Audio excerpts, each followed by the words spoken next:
Hello বন্ধুরা, আমি হাসনাত। তোমরা দেখছো আমার চ্যানেল ম্যাথ্রিক্স বাই হাসনাত। বন্ধুরা, আজকে আমরা প্রাইমারি টেট 2024-এর জন্য ক্লাস করব। আজকে 10 নম্বর ক্লাস। তো বাকি ক্লাসগুলো অবশ্যই নিচে ডেসক্রিপশন বক্সের নিচে লিঙ্ক পাবে, সেখান থেকে দেখে নিতে পারো। তো চলো শুরু করবো আজকে ক্লাস।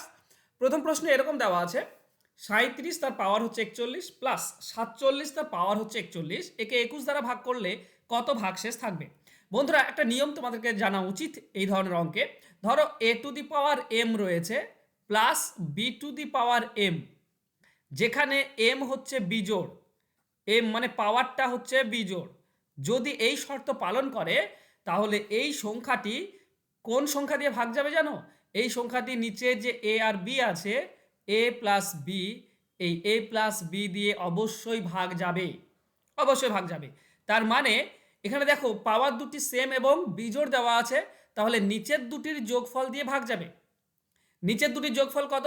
37 এবং 47, এই দুটি যোগ করলে কত হয়? 70 আর 14 84। এবার 84 দিয়ে যদি ভাগ যায়, তো কোনো সংখ্যা যদি 84 দিয়ে ভাগ যায় তাহলে তো অবশ্যই 21 দিয়ে ভাগ যাবে, কারণ 84 মানে হচ্ছে 4 ইন্টু 21। তো যে সংখ্যা 84 দিয়ে ভাগ যায় সেই সংখ্যা অবশ্যই 21 দিয়ে ভাগ যায়। তার মানে পুরো রাশিটি 21 দিয়ে ভাগ চলে যাবে। তার মানে ভাগশেষ কত থাকবে? 0। ভাগশেষ 0 থাকবে। অ্যান্সার হবে অপশন এ। এই নিয়মটা বোঝা জরুরি, আশা করছি বুঝে নিয়েছো। চলো যাবো আমরা নেক্সট কোশ্চেনে। যখন একটি সংখ্যাকে 3 দ্বারা ভাগ করা হয় তখন অবশিষ্ট থাকে 2। আবার ভাগফলকে 7 দ্বারা ভাগ করলে অবশিষ্ট থাকে 6। মূল সংখ্যাটিকে 21 দ্বারা ভাগ করলে কত ভাগশেষ থাকবে? তো মূল সংখ্যাটা আমাদেরকে বের করতে হবে। কিভাবে বের করব? দেখো বললে হচ্ছে প্রথমে যদি 3 দিয়ে ভাগ করো তাহলে ভাগশেষ থাকবে 2। আবার এই যে ভাগফল, এই ভাগফলটাকে যদি তুমি ভাগ করো, ভাগফলটাকে ভাগ করো যদি তুমি 7 দিয়ে, তাহলে ভাগশেষ থাকবে 6। ঠিক? তো করতে হয় কি এই ধরনের অঙ্কে? দেখো লাস্ট থেকে যাব আমরা, এখান থেকে কমসে কম একবার যাবে, শূন্যবার তো হয় না, কমসে কম একবার দেব। তাহলে ভাজক আর ভাগফল গুণ করো, মানে 7 আর 1 গুণ হবে আর ভাগশেষ 6 যোগ হবে। তো 7 একে 7 আর 6 যোগ করলে 13, তার মানে এর ভাজ্যটা হচ্ছে 13। এবার এটা কোথা থেকে উঠে এসছে? না এর ভাগফল থেকে 13 উঠে এসেছিল। তাহলে এবার এখান থেকে আমি ভাজ্যটা বা মেন সংখ্যাটা পেয়ে যাব। 3 আর 13 গুণ হবে 39, আর 2 যোগ করলে 41। তার মানে সংখ্যাটি হচ্ছে 41। মূল সংখ্যাটি হচ্ছে 41। 41কে 3 দিয়ে ভাগ করো, দেখো 2 ভাগশেষ থাকবে। তারপর 13 ভাগফল পাবে। 13কে 7 দিয়ে ভাগ করো, দেখো 6 ভাগশেষ থাকবে। তাহলে এবার 41কে বলেছে 21 দিয়ে ভাগ করলে কত ভাগশেষ থাকবে? তো বন্ধুরা 41কে তোমরা যদি 21 দিয়ে ভাগ করো তো একবার যাবে, তার মানে 20 ভাগশেষ পড়ে থাকবে। 20 ভাগশেষ পড়ে থাকবে। অপশন বি হবে সঠিক উত্তর। সিম্পল। চলো যাবো আমরা নেক্সট কোশ্চেনে। যদি 14,331 ইন্টু 1425কে 9 দ্বারা ভাগ করা হয় তাহলে কত ভাগশেষ থাকবে? দেখো এক্ষেত্রে এটা তো একটা সংযুক্ত রাশি, গুণ হয়ে আছে। তো এই পুরোটাকে গুণ করে তারপর 9 দিয়ে ভাগ করা অনেক বেশি কঠিন জিনিস। এর জন্য কি করতে হয়? শুধু এইটাকে 9 দিয়ে ভাগ করো, শুধু প্রথমটাকে 9 দিয়ে ভাগ করো, নিয়ে দেখো কত ভাগশেষ রয়েছে। মাঝে গুণ আছে তো গুণ দাও। দেখো এটা যদি ভাগ করি তো প্রথমে 14 আছে, 9 1 9 থাকে 5 53, 9 5 45 থাকে 8 83, 9 9 81, 9 9 81, তাহলে থাকে 2 21, 9 2 18, 3। এইটা থেকে 3 ভাগশেষ থাকবে, তবে 3 দিলাম, মাঝে ইন্টু আছে ইন্টু দিলাম। এটাকে 9 দিয়ে ভাগ করো, 9 1 9 থাকছে কত? 5 52, 9 5 45 থাকে 7 75, 9 8 72 থাকে 3। আচ্ছা এখানেও 3 ভাগশেষ থাকছে, তো 3 দাও।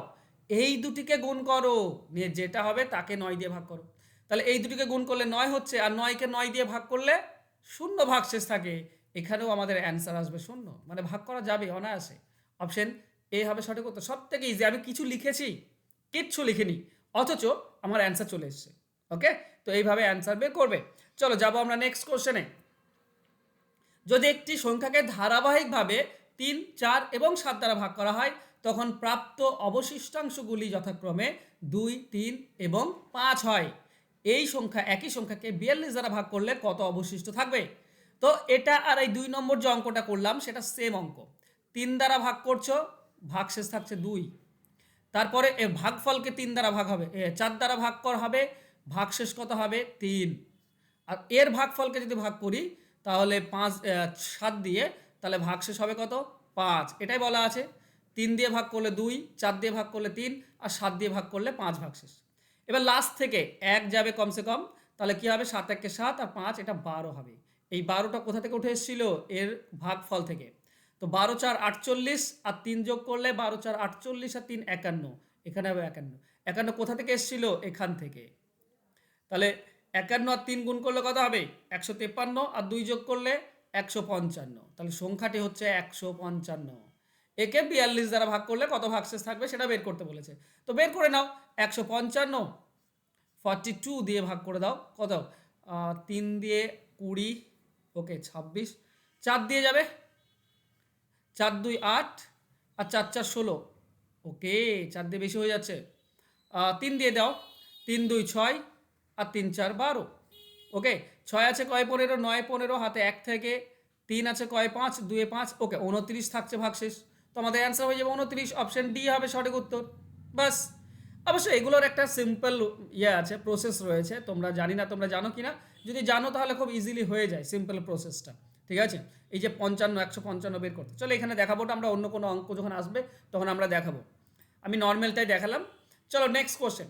দুটি ধনাত্মক সংখ্যার পার্থক্য 125, যখন বড় সংখ্যাটিকে ছোট সংখ্যা দ্বারা ভাগ করা হয় তখন ভাগফল 7 হয় আর অবশিষ্ট থাকে 5। বড় সংখ্যাটি কত? দেখো ভালো করে বোঝো। এখানে আমরা কি করব জানো? ছোট সংখ্যাটা ধরবো এক্স, মানে ছোট সংখ্যা দিয়েই তো ভাগ হবে এক্স দিয়ে, তাহলে ভাগফল হবে কত? 7, আর ভাগশেষ কত থাকবে? 5। তাহলে বলো তো এখান থেকে যে ভাজকটা পাবো সেটা বড় সংখ্যা, তাই না? কারণ ছোট সংখ্যা দিয়েই তো ভাগ করছে বড় সংখ্যাটিকে। তাহলে এখানে কি হয়? 7 আর এক্স গুণ হয় তো 7x, আর ভাগশেষ 5 আছে, 5 যোগ করে দাও, তাহলে এইটা হচ্ছে বড় সংখ্যা আর এটা ছোট সংখ্যা। এই দুটির পার্থক্য কত? 125। মানে আমরা বলতে পারি 7x + 5 এটা বড় সংখ্যা, -x এটা ছোট সংখ্যা, এই দুটির পার্থক্য হচ্ছে 125, তাই না? তাহলে আমরা 7x থেকে x বিয়োগ করো, 6x থাকছে, 6x আর +5 যদি এদিকে যায় বিয়োগ হয়ে যাবে, মানে 120। তাহলে x এর মান কত হবে?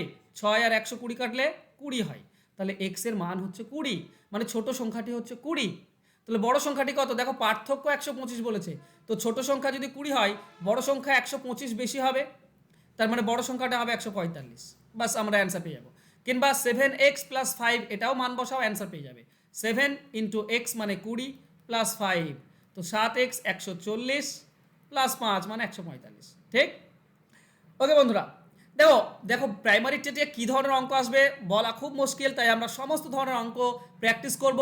আমি একটা কোর্স শুরু করেছি, 12 মাসের কোর্স, পুরো 1 বছরের জন্য, ধারণাগত কনসেপচুয়াল পুরো মানে প্র্যাকটিস করানো হবে তোমাদেরকে, নতুন প্যাটার্নের ম্যাথ শেখানো হবে, কথাটার দিকে ধ্যান দিও, কিন্তু তোমাদেরকে শেখানো হবে। লাইভ ক্লাস পাবে গুগল মিটে, এছাড়া রেকর্ডেড ক্লাস থাকবে, পিডিএফ ফাইল থাকবে। এটা 15 তারিখ থেকে, জানুয়ারি 15 তারিখ থেকে, মানে এই মাসেই শুরু হয়েছে। তো দেরি করো না, যত তুমি দেরি করবে তত তুমি পিছিয়ে যাবে। তো পিছিয়ে না গিয়ে একবার মাত্র 500 টাকা দিয়ে তুমি পুরো বছর পড়তে পারছো।